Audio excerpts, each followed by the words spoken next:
السلام عليكم البنات ورحمه الله تعالى وبركاته. كي دايرين البنات؟ لاباس عليكم؟ نبغيكم كاملين تكونوا بصحه جيده وعافيه باذن الله. اول حاجه نبغي نرحب بكم ونقول لكم مرحبا بكم معايا في قناتي، قناه عالم ام علي، اللي من خلالها كنطلب منكم تدعموني بالتشجيعات ديالكم، باللايكات ديالكم، وطبعا بالتعليقات الطيبه ديالكم. اليوم كي كتشوفوا، وخصوصا اننا في هذا الموسم اللي كيكثر فيه البرد، وطبعا ملي كنقولوا البرد راه كيكون الرواح، الزكام، يعني الكحه.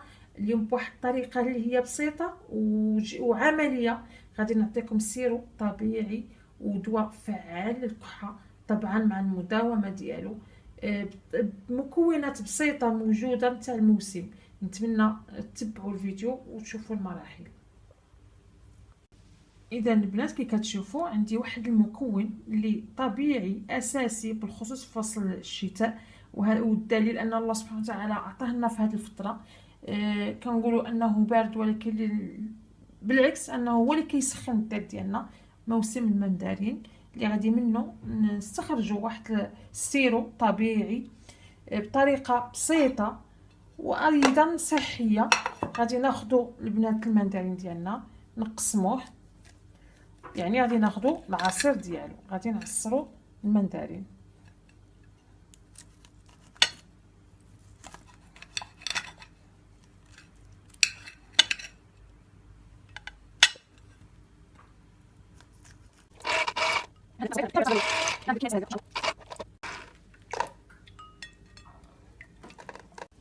اذا البنات كي كتشوفوا من بعد ما درت العصير ديالي في الكاسرون وخليته تبخ مزيان، يعني شوف قداش هبط تبخر له كاع داك الماء الزايد ديالو.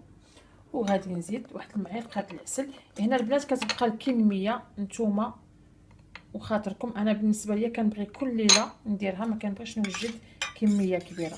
غادي ندير معلقه حتى لزوج المعالق العسل حره، من الاحسن تكون شي عسل فعاله زوينه يعني حره. غادي نزيد انا معلقه اخرى، نجيب معلقه ناشفه. هنا البنات كنعرفوا اي دواء يكون سخون الا ونشربوه في الفراش ديالنا، ما نشربوش موراه الماء. نتمنى البنات تجربوا هذه الطريقه وهو دافي نشربوه حنا ولا الوليدات ديالنا اللي نطلبوا من الله سبحانه وتعالى يشافي الجميع.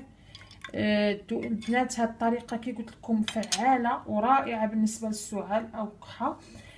كترطب الصدر، عفوا كترطب الصدر، وكنحسوا يعني النهار الثاني والثالث كنحسوا بالارتياح.